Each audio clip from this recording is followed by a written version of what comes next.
Hola, buenas tardes. Pues le damos la bienvenida a la señora Marcia Lorena Macedo para servirte. Perfecto. Con gusto.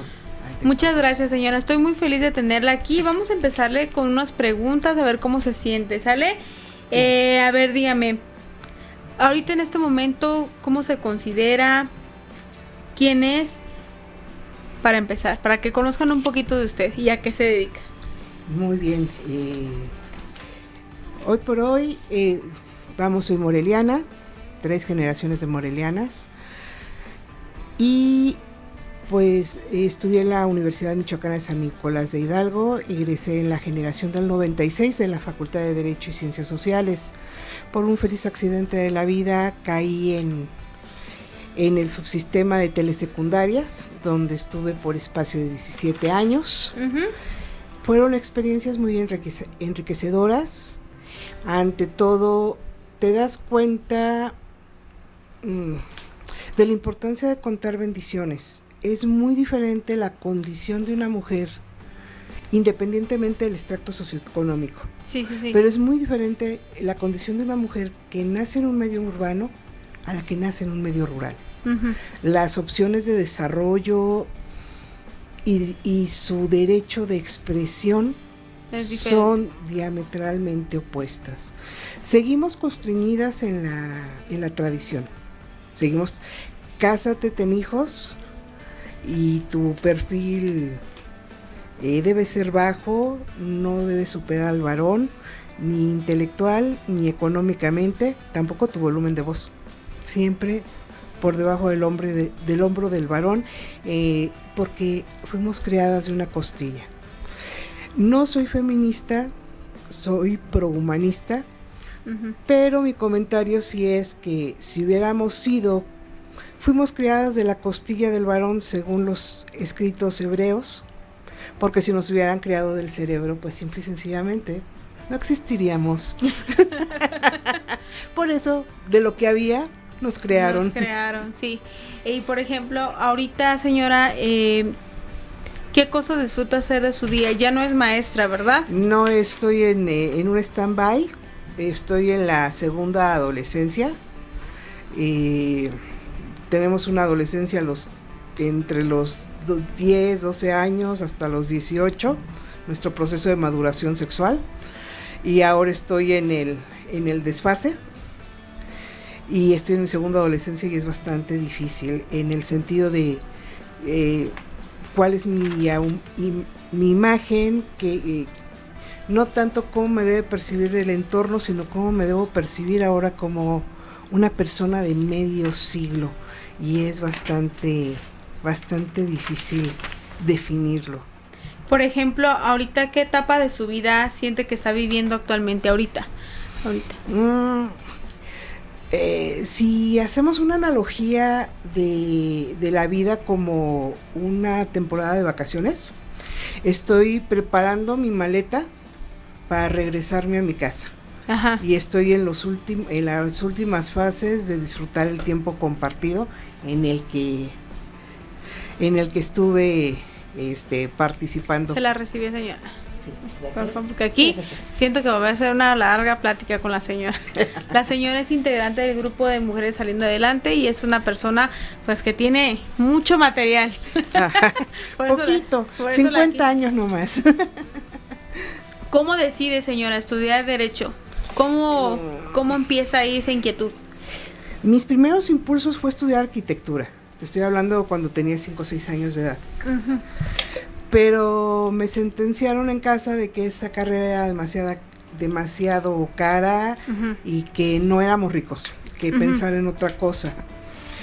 Les había comentado psicología y me dijo mi mamá que no era o sea, que sí éramos pobres, pero no teníamos que ser tanto. Entonces, que pensar en otra cosa. Ajá. Finalmente me decidí por la abogacía. Hubo un incidente en casa muy fuerte en el cual mataron a balazos a un familiar. Uh-huh. Entonces te entra esa inquietud vengativa, porque no es justiciera, vengativa. Y luego te das cuenta que las leyes, las únicas perfectas son las del universo y no hay más. Y no hay más. Entonces ahí empieza su inquietud. Así es. ¿Y cómo era usted en la primaria? Porque yo la veo una mujer muy fuerte, muy decidida. ¿Cómo era usted en la primaria? Era una niña muy tímida y sigo siendo una persona muy tímida. Soy temeraria, vamos, arrojada, pero soy una persona tímida, introspectiva y muy introvertida. Y era una niña así, me gustaba mucho, vivía en un mundo de fantasía, me encantaban los cuentos de hadas, crecí con Star Wars. Uh-huh. Ahora sí que antes en Morelia pasaba un bochito con una bocina anunciando la cartelera cinematográfica y nada más había 2 cines. Así que cuando escuché Guerra de las Galaxias le dije a mi mamá, llévame, pero tú de qué sabes eso, ni siquiera sabes si es para niños. No sé, yo quiero ir a ver la Guerra de las Galaxias. Y con eso de llévame y muy cansón el asunto, optó mi mamá por investigar, vio que era clasificación también para infantes, y niños, así que me llevó. Pero siguió la secuela, y ahora sí que la Guerra de las Galaxias, el Imperio contraataca, el regreso del Jedi, y mi mamá, pues pobrecita, tuvo que estarme llevando al cine. Y luego, por ejemplo, ya eso era, ¿en qué colonia vivía aquí en Morelia? En el centro histórico de Morelia. No, pues toda una historia. Sí. ¿Vivía en la casa de la abuelita? En la casa de la abuela, ahí dejé mi ombligo y ahí sigo. Ahí sigue viviendo. Apegada todavía. Ahí sigue apegada. ¿Y cómo era la relación con su mamá y su abuelita en ese momento? Mi madre y mi abuela, finalmente 2 generaciones muy diferentes. Y mi abuela, nacida en 1909, me van a jalar las patas hoy en la noche. Mi abuela y mi mamá eran de las mujeres que nunca decían su edad, jamás. Sí. Entonces, mi abuela principios de siglo, mi mamá a mediados de siglo, pues eran unos encontronazos muy grandes. Mi mamá finalmente, nacida también en los 40s, pues le tocó todo este rollo de la revolución femenina, el ingreso de las mujeres a la fuerza laboral y también no solamente a sustituir la fuerza del hombre. Uh-huh. En el proceso productivo, sino también el desarrollo intelectual de la mujer, tener el deseo de estudiar, desarrollarse intelectualmente y estar también en la fuerza laboral. Entonces, ahora sí que mi mamá se casó, se embarazó, me parió y me dejó con mi abuelita. Mi abuela se encargó de mi crianza hasta por espacio de los 14, 15 años. ¿Se regresa usted con su mamá? Mi mamá adquirió un terreno, construyó su casa, de acuerdo, fuera totalmente el paradigma tradicional, también eso fue una cierta lucha con mi abuela. Nos fuimos a vivir a nuestra casa, pero de cualquier manera, por factor de distancia y demás, había más la comodidad de que yo llegara a comer a la casa de la abuela. A la tarde-noche mi mamá pasaba por mí y por mi hermano y nos íbamos a nuestra casa hasta la Félix Ireta, que mi abuela decía, ahí en el rancho, sí está a 2 pasos, pero bueno. Ya, sí. La mentalidad. Sí, porque pues en ese tiempo. Y por ejemplo, ¿su mamá qué se dedicaba? Mi mamá era maestra de la Normal Superior con especialidad en Ciencias Naturales. Ella estudió aparte Biología y Física Química. Y pues gente que cursó en el colegio, en la secundaria federal número 1, conocen perfectamente a la maestra Marcela Ponce. Ah, ya. ¿Y su abuelita? Mi abuelita, por ser la mayor de los hijos, mi abuelita no terminó la primaria, ni siquiera segundo de primaria. Ella de forma autodidacta empezó a escribir. Uh-huh. Y por ejemplo, ¿y su papá? Mi papá era agente de ventas. Era agente viajero y por lo mismo de su profesión, pues no era muy constante su presencia en casa. Entonces usted creció con puras mujeres. En un matriarcado demasiado estricto. Demasiado estricto, y pues la mamá, una maestra.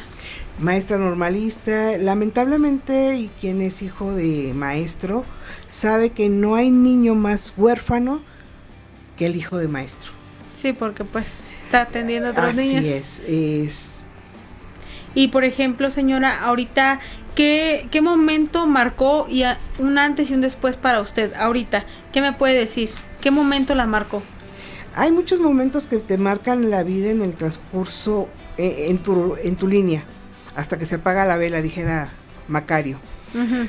Pero hoy por hoy, lo último que me ha marcado y me tiene en una expectativa y en un proceso de autoconocimiento y definición de qué voy a hacer, es cumplir 50 años. Yo nunca creí llegar al cincuentón, como dicen. ¿Por qué?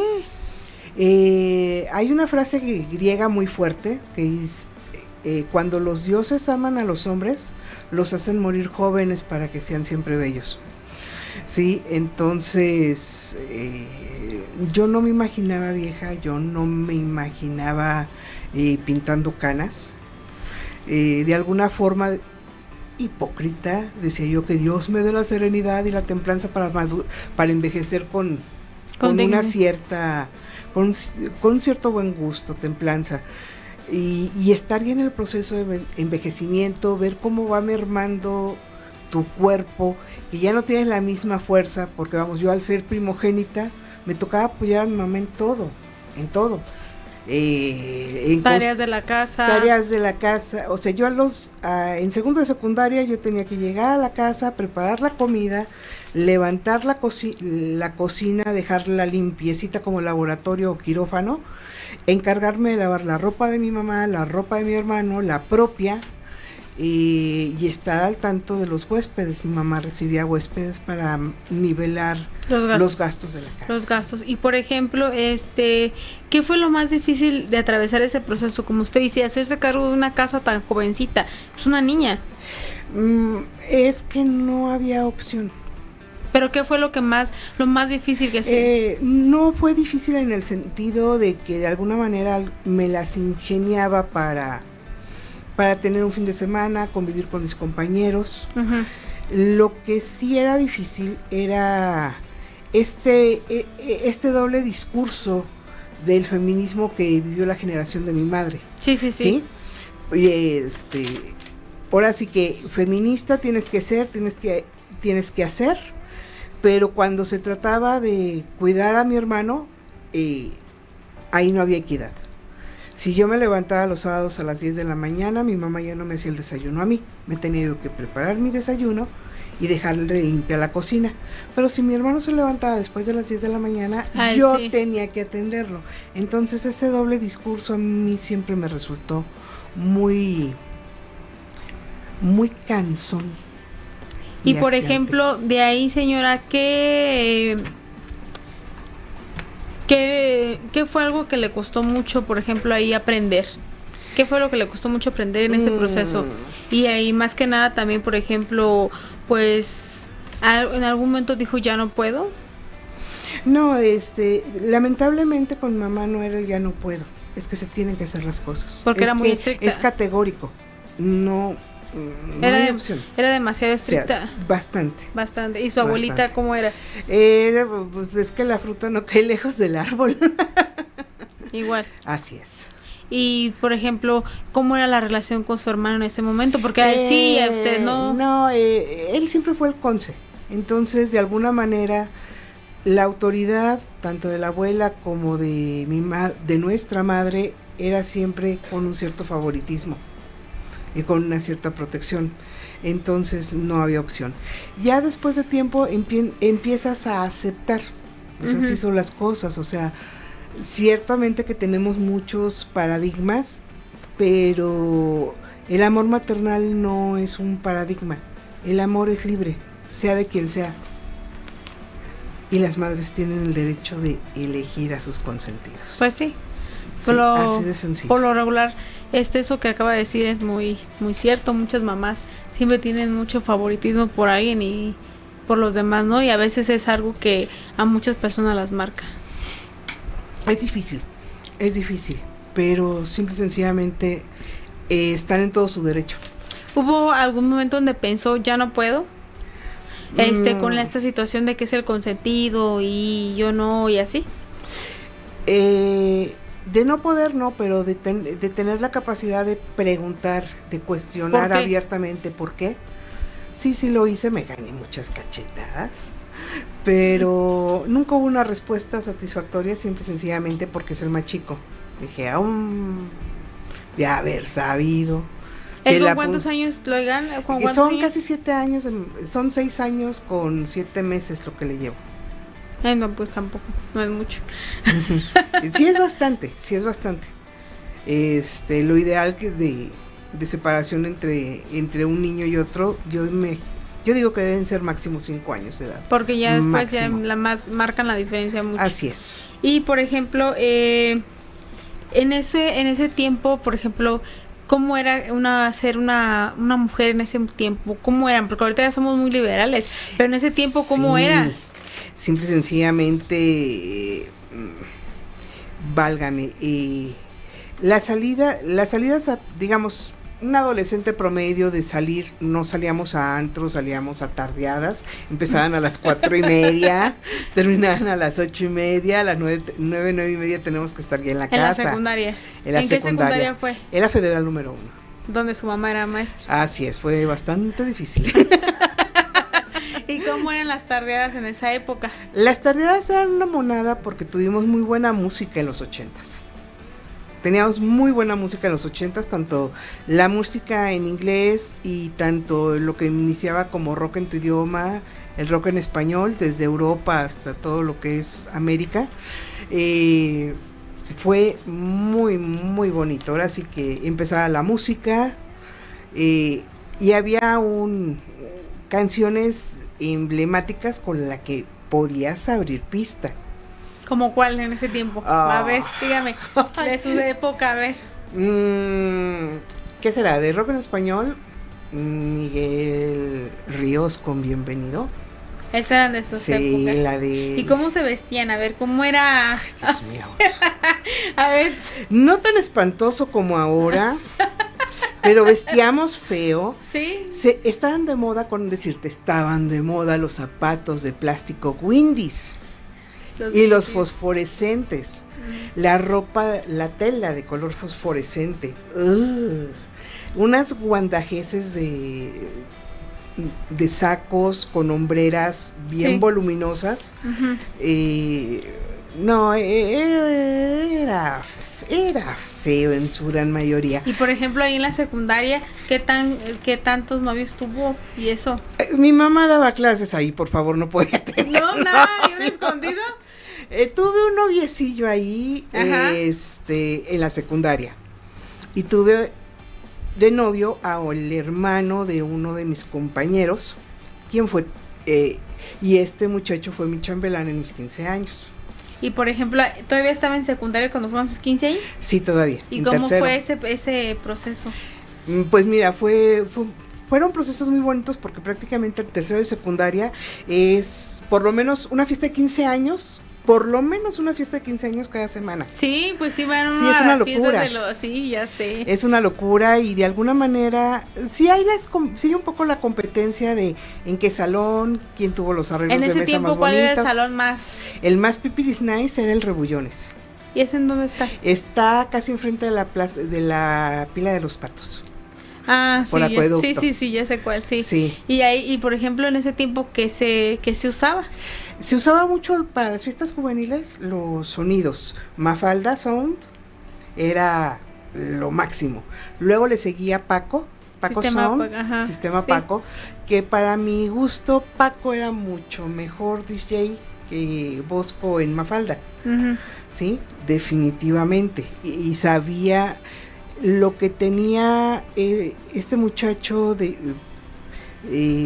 Paco Sound, es que sabía leer al asistente para que bailara, de la fiesta para que se aprendiera. Y si veía cómo estaba el ambiente, le mantenía el mismo ritmo. No le cambiaba tan drásticamente. No, respetaba la efervescencia de él. Puro payaso de rodeo. No, para nada, olvídate. Olvídate, teníamos excelente música. El payaso de rodeo es en las bodas, ¿verdad? La Macarena ya afortunadamente fue en los 90s. Y el Acereje también fue en los 90s. Y por ejemplo ahí, le hacen su fiesta de 15 años y fue el chambelán el que era el novio. Así es. Fue el chambelán, o tuve 3, un primo y un gran amigo, todavía está la fecha. ¿Y el novio? Y el novio. ¿Y el novio? ¿Su Alfonso. mamá ya sabía? Sí, mi mamá ya sabía, tenía la aprobación de mi mamá. Muy buen muchacho Alfonso, todavía nos seguimos hablando, donde nos vemos, nos saludamos con mucho gusto, con mucho afecto. Y también, por ejemplo, señora, ¿cómo era crecer? ¿Cómo era esa transición? ¿Cómo era crecer en esa época? Fíjate que las que nacimos en los 70s tuvimos una apertura muy bonita en función de que podíamos soñar a qué quieres ser, qué quieres estudiar, y ya nadie se asombraba. Quiero ser médico, nadie se asombraba. Quiero meterme a ingeniería, ay, ¿a poco lo que es típico? ¿Y si le das a las matemáticas? Sí le doy a las matemáticas. Pues qué padre, llégale. Arquitecta, uy, pero vas a estar lidiando con los albañiles. Si tienes el carácter, no te vas a dejar intimidar, en fin, ¿no? Pero había esa apertura. No tanto como me voy al colegio militar y te la respetaran, obviamente que no, pero sí había esa apertura de estudiar y darle prioridad al desarrollo intelectual por encima del rol tradicional femenino, casarse y tener hijos. Y, por ejemplo, ahorita, ¿qué diferencia hay entre las mujeres de esa época jóvenes y las mujeres jóvenes de ahora, de esta época? ¿Qué es la diferencia? ¿Qué se ha perdido? Se está perdiendo mucho el pudor. Y también la percepción, yo sé que va a sonar estúpido y anticuado, la percepción de la decencia. Veo a niñas, porque son niñas universitarias de 18 a 23, 24 años de edad, en los bares.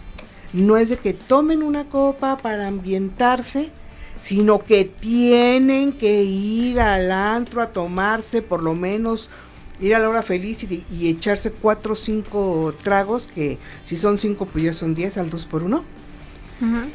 Borrachas hasta estar vomitando en el baño del bar.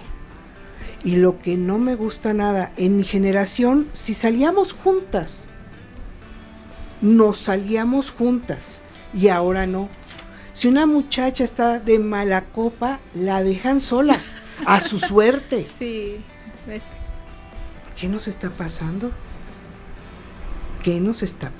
O sea, ¿dónde está la empatía? ¿Dónde está el sentimiento de grupo? ¿Dónde está la lealtad en una amistad, en un compañerismo? Ya no lo hay. Y nosotros, mi generación, sí éramos competitivas entre nosotras, sí éramos celosas, envidiosas, y por qué no, pero esa falta de lealtad, de no cuidarnos entre nosotras, lo veo muy pesado en la generación de ahora. Sí, y aparte por todo lo que está pasando, por todos los peligros que tiene. Ya ves, ¿hace cuántos años fue la de la chica de Monterrey? Ah, sí. O sea, ahí sí. eso fue eso. Así es. La dejaron sola y pues pasó lo que pasó. Y si es verdad eso que dice que ahorita son ya más, pues ya por ejemplo ya tengo más de 30, pues ya mi vida ya es diferente, ya no voy como a bares y eso, pero lo escucho con las personas que trabajan conmigo y sí, o sea, más jóvenes, ¿no? Ya como de 25 más, pues ya, pero chavitas que no, que de ahí nos fuimos con quién sabe quién y que luego la botamos. Y entonces eso ahorita la vida está muy difícil. Muy peligrosa, demasiado peligrosa, tanto para varones como para niñas, definitivamente. No hay ninguna garantía. En mi generación pues se creía que el varón tenía una cierta seguridad por su fuerza, una cierta seguridad porque pues no despertaba un interés. Vamos a hablar, ¿se puede hablar con pelos y señales? No había no era visto el varón como una cierta mercancía sexual. Y hoy por hoy también el varón es una mercancía sexual. Entonces salen las muchachas de pañuelos morados gritando ni una menos. Es aceptable, pero es que se nos están perdiendo los jóvenes, los varones y las niñas se nos están perdiendo. Chamacos de 15, 19, 20 años, ¿cuántos muchachos han ido a otros estados con la oferta de un trabajo y resulta que era un reclutamiento de crimen organizado? O ve tú a saber qué, porque hoy por hoy a la cantidad de gente que desaparece y que nada más queda un puñado de huesos, no sé. Simplemente el movimiento de las madres buscadoras de Sonora, ellas es conmovedor. Pues buscan a sus hijos en las fosas, o sea, no es posible que, por ejemplo, o sea, no es posible que busques a tu hijo ahí o a tu hija. Por ejemplo, yo me acuerdo, pues yo, o sea, crecí 2010, eran de antros y todo eso, y no se veía todo eso. Pero ya después del 2015 se desató una ola de cosas horribles, o sea, como que la gente, no sé, ahora las redes, el impacto de las redes, las chicas, discúlpenme, pero ya no quieren trabajar, o sea, ellas ya buscan quien las mantenga, al precio que sea. Y es una tontería. Regresando a esto, la diferencia de mi generación y la por ejemplo, esa actual, diferencia de ahorita y la de falta antes. de pudor, la falta de autovaloración como mujeres, entre mujeres, y también desgraciadamente hombres y mujeres no saben divertirse si no hay una botella de alcohol en la mesa o a donde estén. Si es en la banqueta y están con su caguama y es su diversión estar ahí 4 o 5 horas sentados consumiendo una botella tras Ya otra. Estamos perdiendo una generación en el alcohol, y lamentablemente el alcohol y el tabaco es nada más la subida de la escalera para irse a la resbaladilla de las drogas. Sí, y más ahorita que ya están más al alcance, ya hay niñas de 12 años, niños que ya y está muy muy feo. Por ejemplo, usted que fue maestra de secundaria, usted lo sabe. Yo di clases en zona rural, en las zonas productoras de pastillas y de marihuana, Apatzingán y Huetamo. Así como estamos ahorita platicando nosotros bien tranquilas, ahí están empaquetándola. Así es en esa zona. Y por ejemplo, señora, ¿qué cosas cree que han mejorado para las mujeres ahorita en esta fecha, en su época? Las leyes protegen, entre comillas, las leyes protegen más. Eso es lo único que veo de ventaja, entre comillas, pero es que el hombre no debe cuidar a las mujeres. Y ahorita que chillen en las redes y que me funien, dicen ahora, el hombre debe respetar a las mujeres. Total. El hombre debe respetar a las mujeres. Si todos nos respetáramos, nadie diferente. Tendría que cuidarnos, porque solita la sociedad estaría en un equilibrio muy bonito. Eso sí es verdad, ahorita queremos muchas cosas y también nosotros las mujeres también. Y se está cargando hacia el otro lado, lamentablemente se está abusando de la protección legal de las mujeres contra de los varones. Se están haciendo muchas falsas denuncias que están demeritando a las verdaderas víctimas, ¿sí? Muchas mujeres con un ánimo de venganza, con un ánimo de revanchismo, o nomás porque no tiene mejor cosa que hacer, levantan denuncia en contra de varones. Falsas, denuncias falsas. Así es. Y entonces le están quitando la credibilidad a las víctimas. Y al movimiento. Así es. Y por ejemplo, ¿qué cosas cree que todavía falta por cambiar en su fecha ahorita? Que nos sentemos a platicar. Padre con hija, madre con hija, madre con hijo, padre con hijo, ¿sí? Eso necesitamos, va a sonar mojigato, no me importa, pero es la verdad.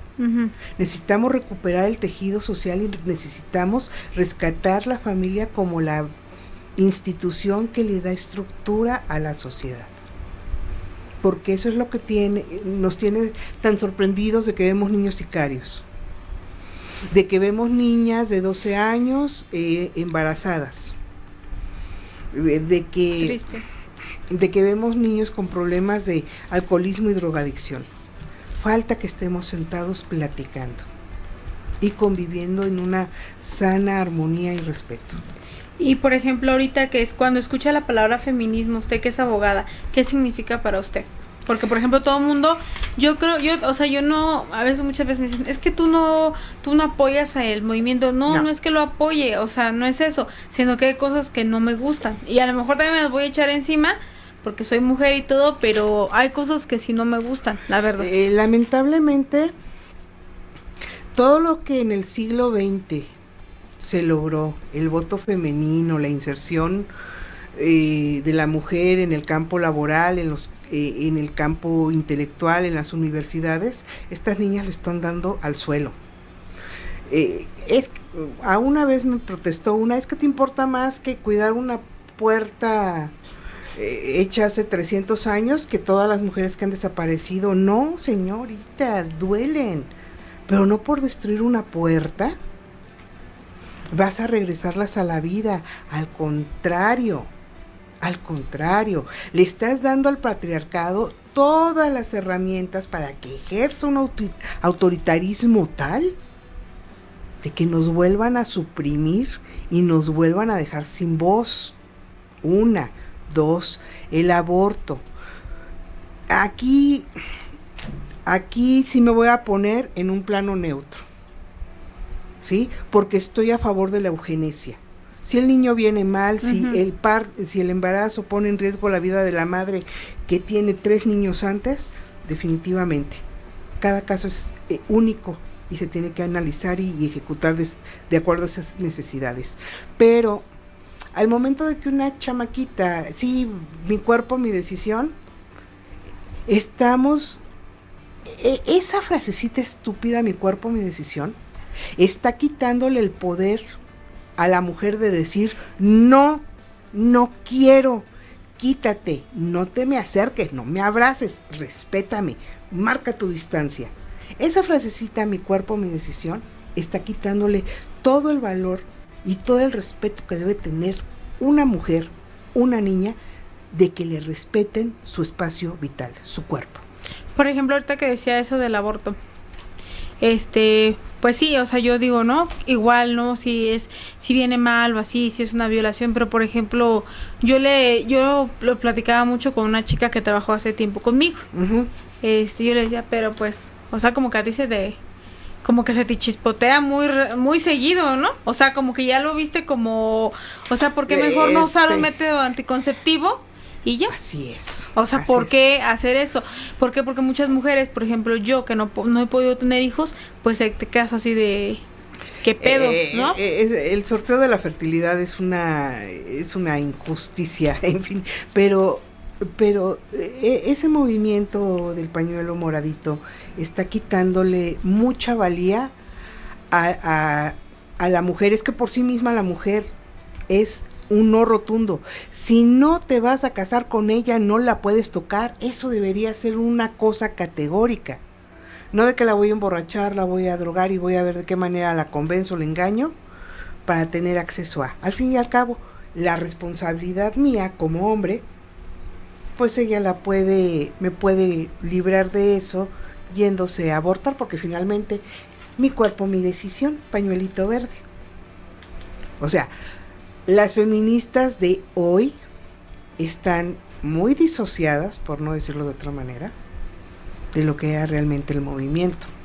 Están devaluando a la mujer, están devaluando la femineidad, están devaluando la maternidad, están devaluando el matrimonio, están devaluando la familia y están demeritándonos como seres humanos al punto de ponernos nada más como unos animalitos al servicio del patriarcado. Sí, porque por ejemplo en eso sí la entiendo, porque por ejemplo antes luchaban por los derechos de nosotras, uh-huh. Pero ahorita con todo eso, o sea, les voy a decir, por ejemplo, yo soy mujer y pues yo contrato a puras mujeres porque me siento más a gusto por esto, uh-huh. Pero por ejemplo yo, me platicaba un día el contador que él llevaba una empresa y que el dueño no quería contratar mujeres. Uh-huh. Porque eran más, él lo que decía que eran intensas y que no sé qué, y que por cualquier cosa, y que luego con sus movimientos, que ya todo, y volvemos a lo que dijo ahorita hace un momento, que hacen denuncias falsas, me acosó y todo, pero ¿qué le decía? pero solamente para ellas es acoso una cosa y no para todo. Porque, por ejemplo, les gusta, es guapo para ellas y no es acoso. Simplemente, la ley Valeria, parece que están los juegos de galanteo. Hola, ¿cómo estás? ¿Qué has hecho? Oye, es la hora del descanso, vamos a comer juntos, te invito unos tacos, te invito un refresco. Ay, mira, me acordé que te gustan los chocolates, te traje un chocolate, uh-huh. ¿Sí? Ay, me está acosando. Y todas las imbeciladas que dicen las letras de reggaetón, en específico el Bad Bunny, ¿por qué eso no lo consideran una falta de respeto, una forma de denigrar a la mujer? Hay un doble discurso en ese feminismo bastante absurdo, bastante estúpido, que están denigrando al movimiento. Insisto, no soy feminista, soy pro humanismo, ¿sí? Pero nos están porque para denigrando. Unas cosas sí, para otras no. Así es. Y entonces es donde ya a veces uno dice, sí. Pues es parte de la confusión que le resulta útil al verdadero patriarcado. Por ejemplo, ¿cree que las mujeres de generaciones distintas entienden el feminismo de maneras diferentes? Sí, definitivamente. Por ejemplo, yo ahorita le digo mi definición. Para usted, ¿qué es el feminismo? El feminismo fue un movimiento social en el cual se tendría que revalorizar a la mujer dentro del tejido social, no solamente como un objeto reproductivo, porque ni siquiera era una situación potestativa. Eres mujer, tienes útero, te debes tener hijos, ¿sí? Damos para más, pues. Así es. Uh-huh. Así es. Por ejemplo, yo siempre me preguntan, ¿no? Para ti, luego de repente, ¿no? Hay ciertas personas, es que tú parece que no eres mujer, no nos entiendes. No es eso, pero pues para mí es ser fuertes. O sea, no somos el sexo débil que siempre queremos ser. Hay que ser fuertes y no siempre, por ejemplo, no para todas es lo mismo casarse, tener hijos, una familia, no. O sea, hay otras cosas en las que muchas mujeres se sienten plenas. Eso. Y no es para mí como el reproducirte nada más, como dice la señora. También nosotros nos merecemos un cargo importante en algún trabajo, en alguna empresa, pero también creo que a veces nos victimizamos tanto. Lamentablemente las lágrimas femeninas son un arma bastante es un arma de doble filo. Uh-huh. Porque tanto daña a quien quiere al adversario como también a quien la sostiene.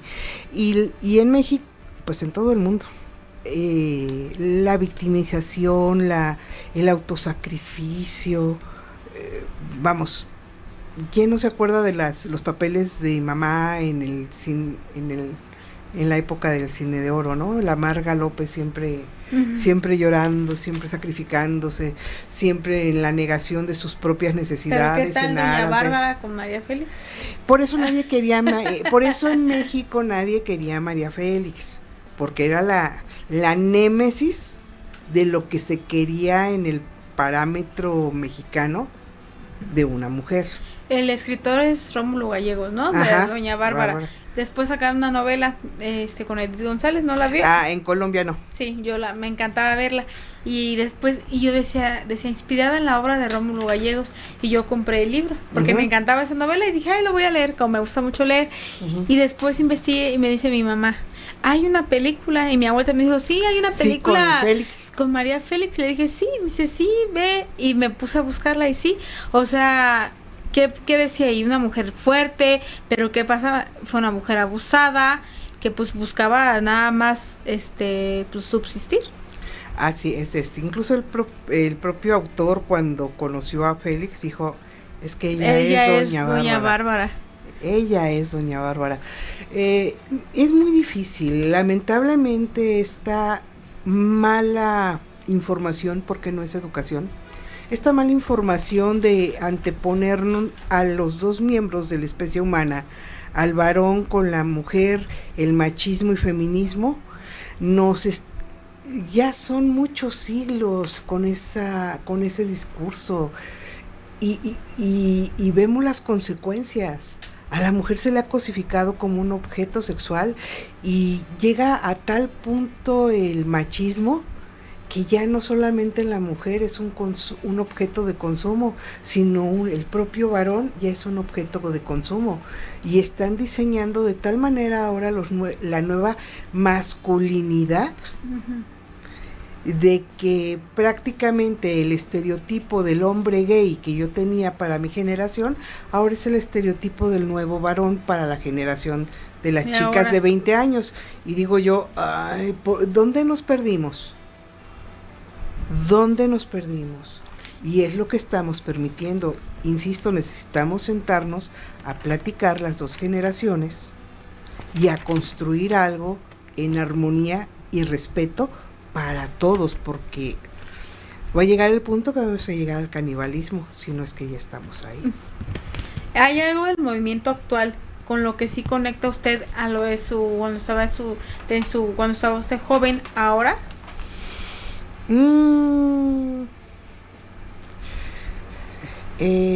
Lo que me gusta es que ya las líneas laborales ya están más difuminadas. ¿Sí? Sí, que ya le dan más oportunidad. Pilotos de Fórmula 1 nada más los varones, y ya hay pilotos femeninos. Y simplemente en el tenis, antes en los 70s, pues rarísimo ver una mujer. Y si lo permitieron era prácticamente como una situación histriónica, nomás para darle una cierta variedad al asunto. Pero es lo que me gusta, que ahora las líneas laborales están más difuminadas y es un reconocimiento bonito a la capacidad intelectual femenina. Por ejemplo, ¿hay algo que le cuesta entender o compartir de ahora?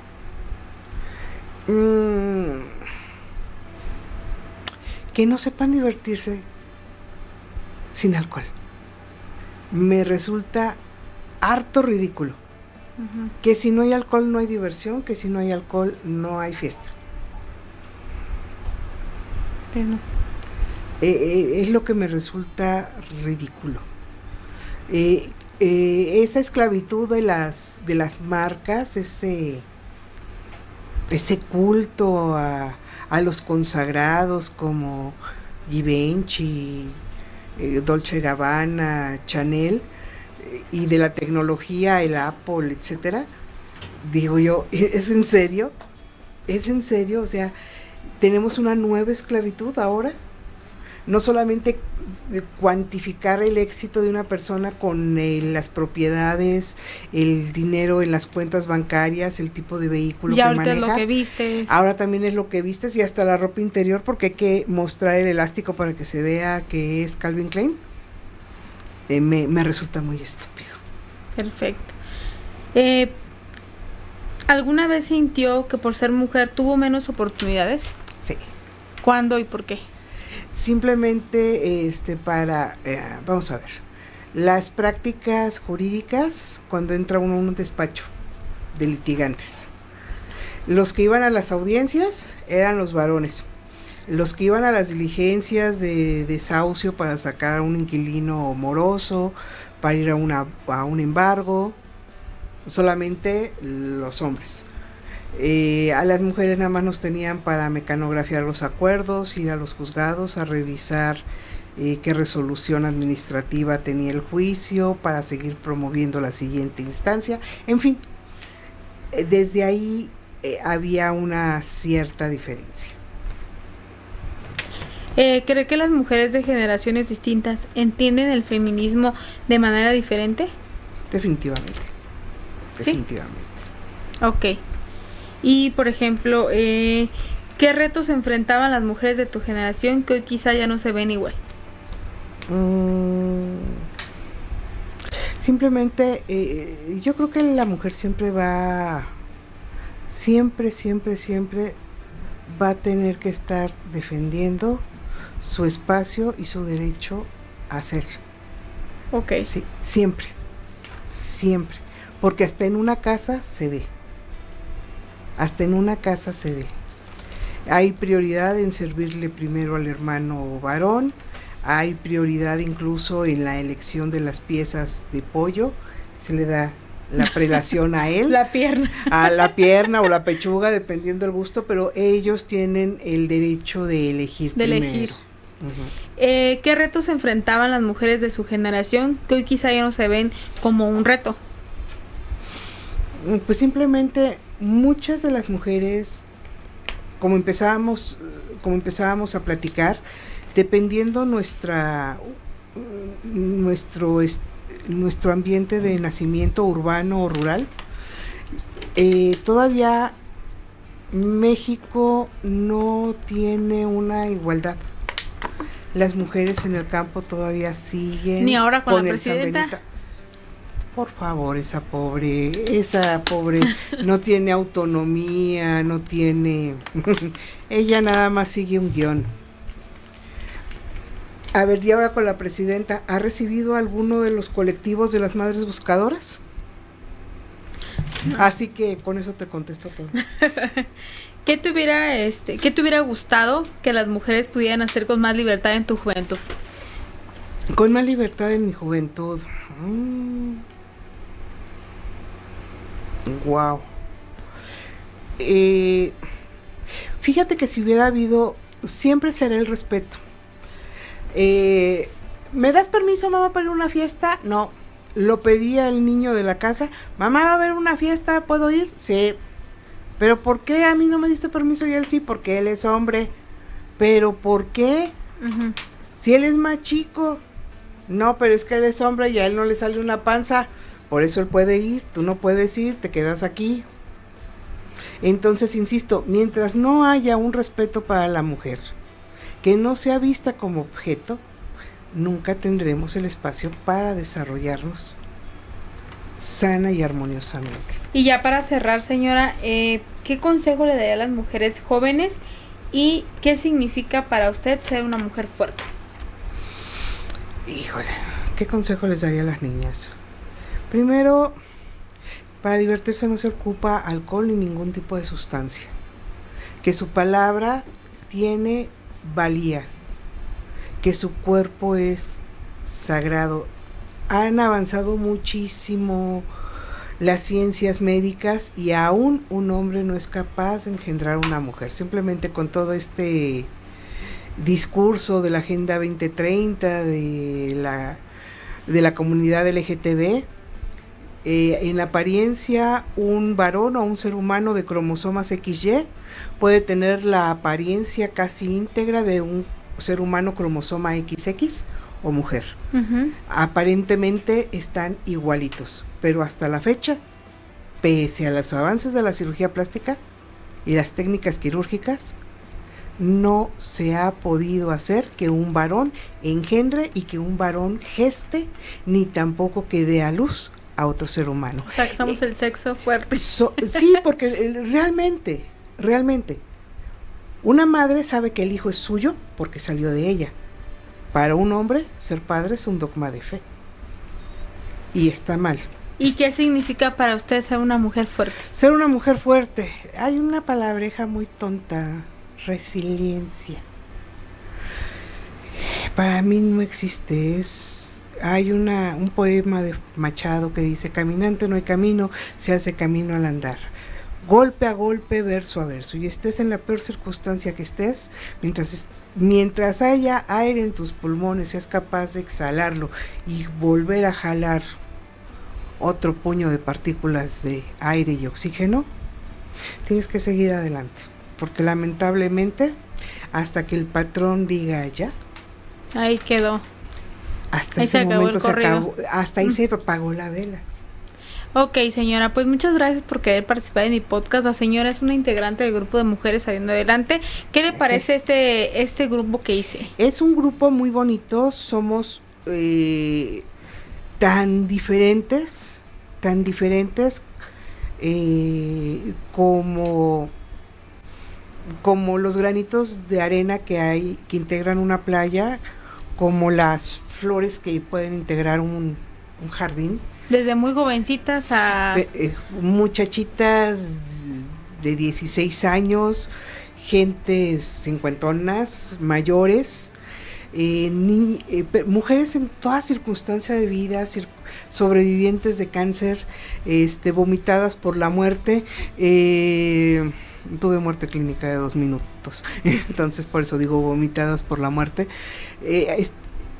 y nos enriquece, y nos fortalece, porque de alguna manera vemos que en la experiencia de otra, que sí se puede, que aún tocando fondo, y no solamente con los pies, sino a veces con la mejilla o con la nariz, se puede volver a salir adelante.